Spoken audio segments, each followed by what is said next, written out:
ሰላም እንዴት ናችሁ? ውድ የዚህ ዩቲዩብ ቻናል ተከታታዮች ዶክተር ሙራድ ነኝ። እንዴት ከርማችኋል? እንግዲህ በዚህ የዩቲዩብ ቻናል አንዳንድ ጤናና ጤና ነክ የሆኑ መረጃዎችን ስንለዋወጥ መቆየታችን ይታወሳል።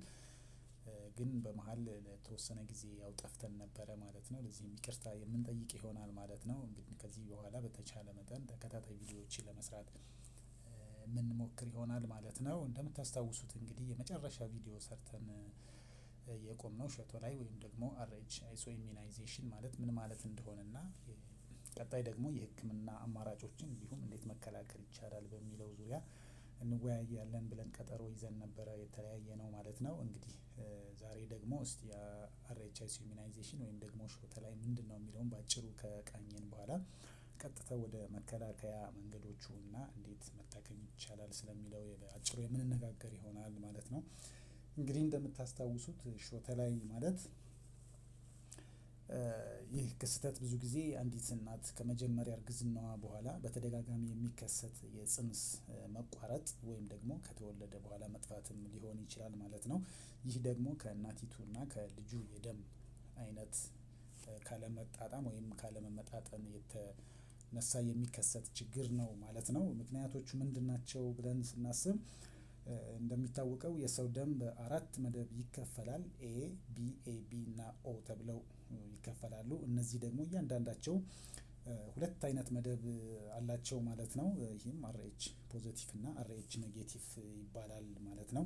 ለምሳሌ አንድ ሰው አርኤች ፖዘቲቭ ወይም ደግሞ አርኤች ኔጌቲቭ የመሆን እድል ይኖረዋል ማለት ነው። እንደሚታወቀው እንግዲህ የሰው ማንነቱ ከእናቱ ወይም ከአባቱ በሚወስደው የዘረመል ሁኔታ የሚወሰን ይሆናል ማለት ነው። የደም አይነቱም ቢሆን ከዚሁ የዘረመል ሁኔታ ጋር የሚመጣጠን ወይም ደግሞ የሚወረስ ነው ማለት ነው። ከአርኤች ኔጌቲቭ አባት ወይም አርኤች ፖዘቲቭ እናት የሚወለድ ልጅ ብዙ ጊዜ አርኤች ፖዘቲቭ የመሆን እድሉ በጣም ይሰፋል ወይ ደግሞ አርኤች ኔጌቲቭ የመሆን እድልም አለው ማለት ነው።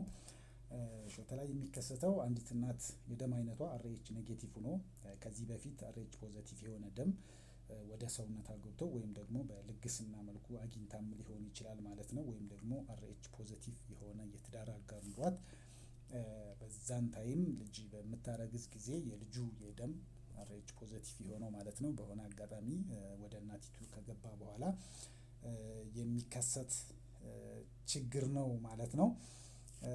እንግዲህ ሾተ ላይ የሚከሰተው ያው አንዲት እናት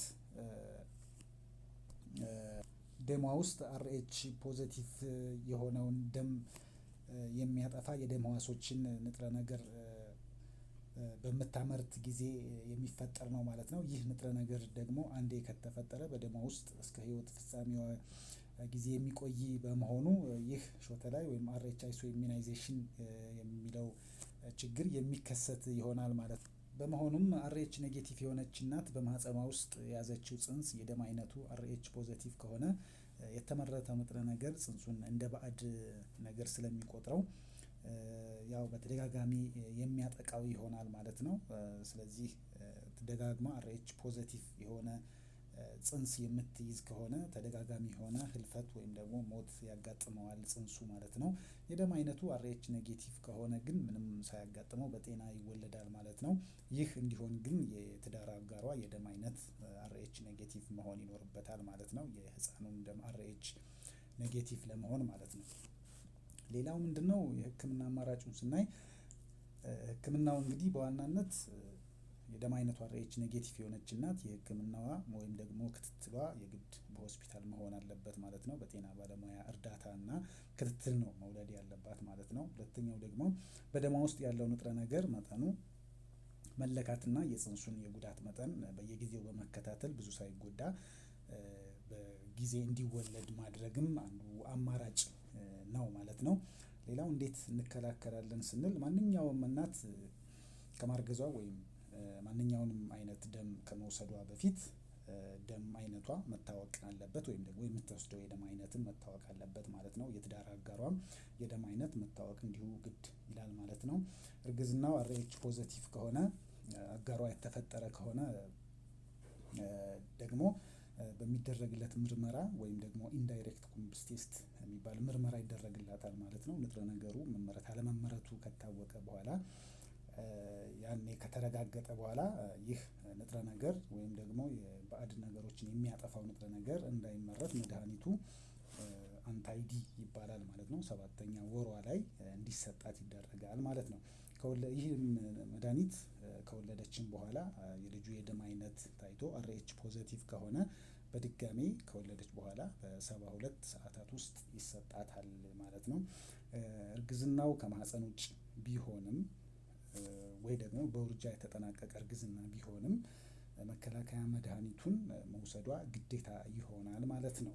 ለምን የሚባል ያው በደም ስለሆነ ይዛ የነበረው ጽንስ የደም አይነቱ ምናልባት አርኤች ፖዘቲቭ ከነበረ ንጥረ ነገሩ ተመርቶ በእሷ ደም ውስጥ መቀመጡ ስለማይቀር ለቀጣይ እርግዝናዋ በጣም ጉዳት ሊያመጣባት ስለሚችል ያንን ጥንቃቄ ለማድረግ ቀድሞ መድኃኒቱን መውሰድ በጣም የተሻለው አማራጭ ነው ማለት ነው።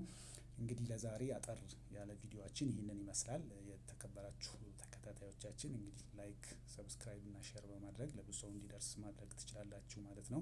ጥያቄና ማንኛውም አስተያየት ካላችሁና እንዲሰራላችሁ የምትፈልጉት ቪዲዮ ደግሞ ካለ አስተያየት መስጠት ይቻላል ማለት ነው። ለዛሬ እንግዲህ በዚህ እንጨርሳለን። እናመሰግናለን።